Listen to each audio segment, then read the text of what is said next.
नमस्कार सर। सत साहिब। क्या नाम है जी आपका? सर मेरा नाम भगत रूप दास, गांव चतुरपुरा, तहसील बानसूर, जिला अलवर का रहने वाला हूँ। सर संत रामपाल जी महाराज से नाम दीक्षा आपने कब ली? सर मैं संत रामपाल दास जी महाराज से 14 जून 2012 में नाम दीक्षा ली थी। संत रामपाल जी महाराज से नाम दीक्षा लेने से पहले क्या आप कोई भक्ति साधना करते थे? हाँ, भक्ति साधना साहब खूब करी। पहले तो हिंदू धर्म से थे तो ब्रह्मा विष्णु महेश की खूब भक्ति करी। उसके बाद में निरंकारी मिशन से जुड़े, उनसे जो बाबा हरदेव सिंह थे इनके पिताजी से नाम दान लिया, जबकि हरदेव सिंह बाबा जी इतने से थे, और 4-5 साल तक भक्ति करी, लेकिन उससे भी कोई दिल को तसल्ली नहीं हुई। उसके बाद में साहब जब मैं नौकरी करता था, फिर पेंशन आने के बाद में मैं एक संत से नाम दीक्षा ली, नाथ पंथ के से, तो उसकी भी 5-6 साल तक भक्ति करा, लेकिन उससे भी कोई मतलब न तो दिल में तसल्ली हुई, न कोई फ़ायदा हुआ, न कोई ज्ञान भी नहीं हुआ।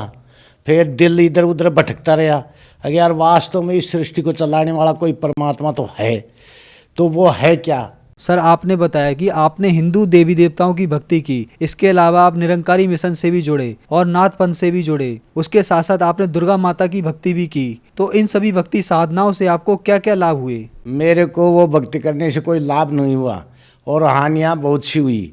हानियाँ ऐसे हुई कि जैसे केस मुकदमा चले, घर के अंदर कोई कमाई करते थे उसमें कोई बरकत नहीं होती थी। दूसरी बात, मेरे पित्त की थैली के अंदर पथरी हो गई, और उसका इलाज करवाने के लिए मैं हॉस्पिटल में गया। मेरे पेट में दर्द हो जाता था उसकी पथरी की वजह से, तो मैं हॉस्पिटल में गया। तो हॉस्पिटल में जाके डॉक्टरों ने मेरे को बताया, अग भाई आप इसकी ईसीजी करवाओ। ईसीजी करवाया तो उसमें 20 mm की पथरी मेरे पित्त की थैली में निकली।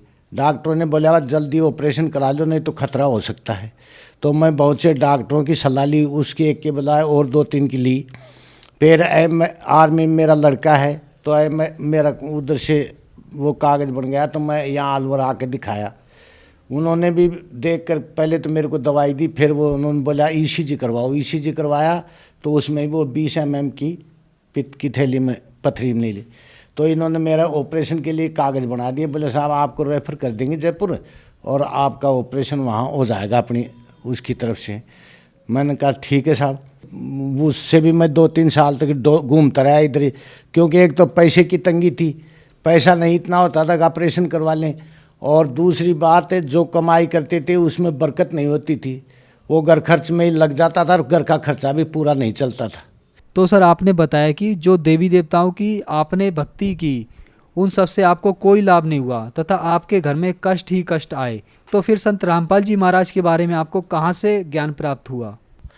हाँ, फिर संत रामपाल जी महाराज के बारे में ज्ञान ऐसे मिला कि मैं घर से बाहर जा रहा था गांव की तरफ, तो एक किताब बिक्री, ज्ञान गंगा की किताब बिक्री करने के लिए आया।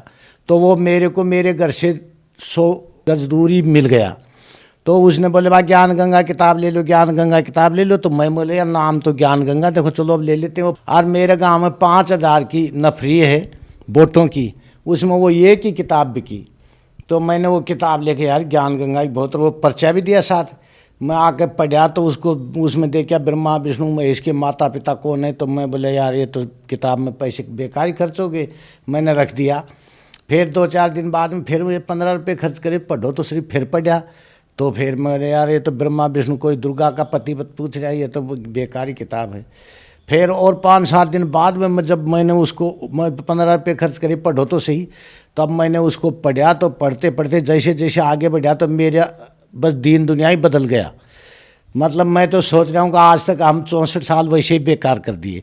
और उसमें लिख रखा था ये साधना चैनल के नंबर, तो उसमें शाम को मैं वो लगाऊँ सत्संग, शाम को सत्संग सुनूं और दिन में वो किताब पढ़ूं। तो मेरे को तो बिल्कुल सब कुछ जैसे बैराग लग जाता है ना, कोई चीज़ अच्छी नहीं लगे। मेरे तो संत रामपाल जी महाराज का ध्यान हो गया, और मैं ऐसे तड़पने लगा कि भाई किस तरह मिले महाराज से, एक बार संत को देखें। हो सकता है अपन मर भी सकते हैं पथरी का इलाज कराने में, तो पहले ये गुरु जी के दर्शन करें। ये बहुत अच्छा ज्ञान है, आज तक ऐसा ज्ञान किसी ने दिया ही नहीं है।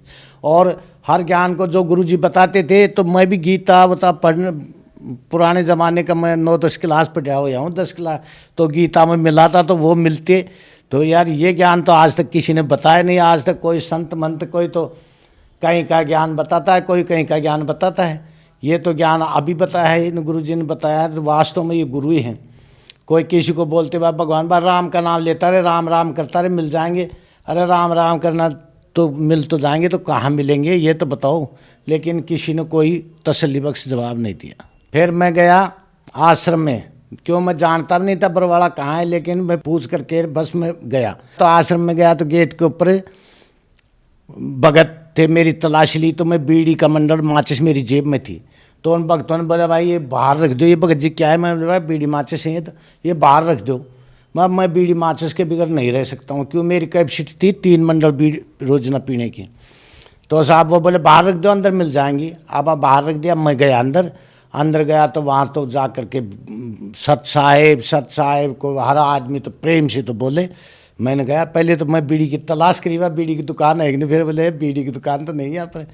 फिर मैं साहब परमात्मा से वो उनसे बहुत खुश हो गया। अगर यार ये तो देखो यहाँ पर वास्तव में सतलोक तो ये है, यहाँ पर तो बहुत बढ़िया काम है। हर भगत सत साहिब कोई भी काम भी करना है तो बस सत साहिब भगत जी ऐसे बोले तो मेरा दिल बहुत खुश हो गया। तो एक भगत जी से मैंने बात करी, भगत जी मैं भी नामदान, तो भगत जी नामदान लेने ही आए हो या देखने? मैं भगत जी आया तो देखने था, लेकिन मेरा दिल खुश हो गया यार, मेरे को वास्तव में सत्ता ज्ञान मिल गया, मैं नामदान लूँगा। तो बोला ये पढ़ो नेम यहाँ के। तो मैंने नेम पढ़े। मैं को साहब भगत जी पढ़ लिए, देखो ये नेम पालन करना पड़ेगा नामदान लेते हो। मैं साहब करूँगा ज़रूर, अगर भक्ति करनी है तो। मैंने नामदान ले लिया 14 जून 2012 को। सर आपने बताया कि आपको ज्ञानगंगा पुस्तक मिली और उसके साथ आपको एक पंपलेट भी मिला। उसमें ये लिखा था कि ब्रह्मा विष्णु महेश के माता पिता कौन हैं और दुर्गा देवी का पति कौन है। इन सब बातों से ये प्रश्न उठता है कि संत रामपाल जी महाराज कई हिंदू धर्म के खिलाफ कोई साजिश तो नहीं रच रहे, कई हिंदू धर्म के देवी देवताओं को छुड़वाने का कोई कार्य तो नहीं कर रहे।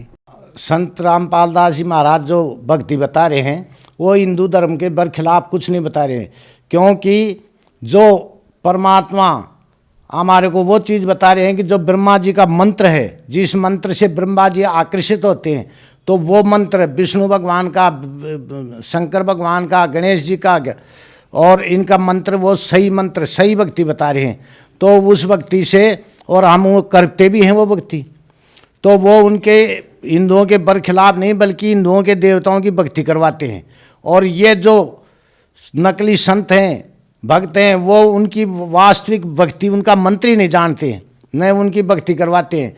और संत रामपाल दास जी महाराज बोलते हैं अगर पहली से प्राइमरी तक नहीं पढ़ोगे तो आगे कॉलेज में कैसे जाओगे। इसलिए देवता कोई भी कम नहीं है, देवता मानने योग्य हैं, लेकिन उनकी कैपेसिटी ताकत कितनी है, किसको कितनी पावर है वो बताते हैं और सतनाम बताते हैं, सत भक्ति करवाते हैं। जो वो सच्चा मंत्र देते हैं गुरु महाराज, उसके वजह से हर आदमी को, हर व्यक्ति को, जो भी भक्त नामदान लेता है उसको अच्छा लाभ होता है, घर की परेशानी मिट जाती है। जैसे गेहूँ बोते, गेहूँ प्राप्त करने के लिए तो तूड़ा साथ मिलता है उसका भूसा, उसी तरह परमात्मा जो मोक्ष वाला मंत्र तो है ही है, लेकिन साथ साथ इस संसार का सुख भी देते हैं। और ये देवी देवताओं का मंत्र वो बताते हैं जिससे इनके पावर की, इनकी शक्ति होती है, उतना फायदा हम लोगों को ये देते हैं। तो सर आपने बताया कि संत रामपाल जी महाराज जो मंत्र देते हैं उसके कारण सबको लाभ प्राप्त होते हैं, तो क्या संत रामपाल जी महाराज से नाम दीक्षा लेने के बाद आपको भी कोई लाभ प्राप्त हुए? हाँ, हमको बहुत लाभ प्राप्त हुए। संत रामपाल जी महाराज जब नाम दीक्षा देने के बाद में, जबकि हमारे घर में तंगी रहती थी पैसे की, वो खूब आनंद हो गया। आज खूब काफ़ी मौज है। जो पहले मेरे बीमारी पथरी की थी, तो पथरी की बीमारी वो दर्द होता था पेट के अंदर और न कुछ काम कर सकता था। तो मैं संत रामपाल दास जी महाराज से जब नामदान लिया और उन्होंने मेरे सिर पर हाथ रखा, उसके बाद में वो मेरी पथरी कट गई और मेरा वो दर्द होना, जो पेट में दर्द होता था, वो ख़त्म हो गया। घर की जो कमजोरी थी वो दूर हो गई। आपको संत रामपाल जी महाराज से नाम दीक्षा लेने के बाद आर्थिक लाभ हुए, आपकी पथरी की बीमारी भी ठीक हुई। तो जो श्रद्धालु आज आपको देख रहे हैं उनको आप क्या संदेश देना चाहोगे? आज जो श्रद्धालु मेरे को देख रहे हैं उनको संदेश तो मैं नहीं देना चाहूँगा, लेकिन मैं उनसे प्रार्थना करूँगा कि संत रामपाल दास जी का, महाराज का ज्ञान देखें, पढ़ें, सत्संग सुने और अपने शास्त्रों से मिलाएं, और शास्त्रों से मिलाने के बाद में जैसे ही समझ में आता है तो दौड़ करके आए और ये ज्ञान लेकर के अपनी मुक्ति करवाए, संसार से पार हों। संत रामपाल जी महाराज से नाम दीक्षा कैसे ले सकते हैं? संत रामपाल दास जी महाराज का कई चैनलों के ऊपर सत्संग आता है। उस सत्संग के नीचे एक पीली पट्टी आती है, पीली पट्टी के अंदर फ़ोन नंबर लिखे हुए होते हैं, उससे फ़ोन करो। और जैसे कोई अलवर ज़िले का है तो वो वहाँ फ़ोन करो, वहाँ बताओ अलवर ज़िला का, तो वो बताएंगे वहाँ से कि भाई आपके नामदान केंद्र अलवर ज़िले में फलानी जगह है, वहाँ जाओ और अपना नामदान लो और अपना कल्याण कराओ। धन्यवाद सर। सत साहिब।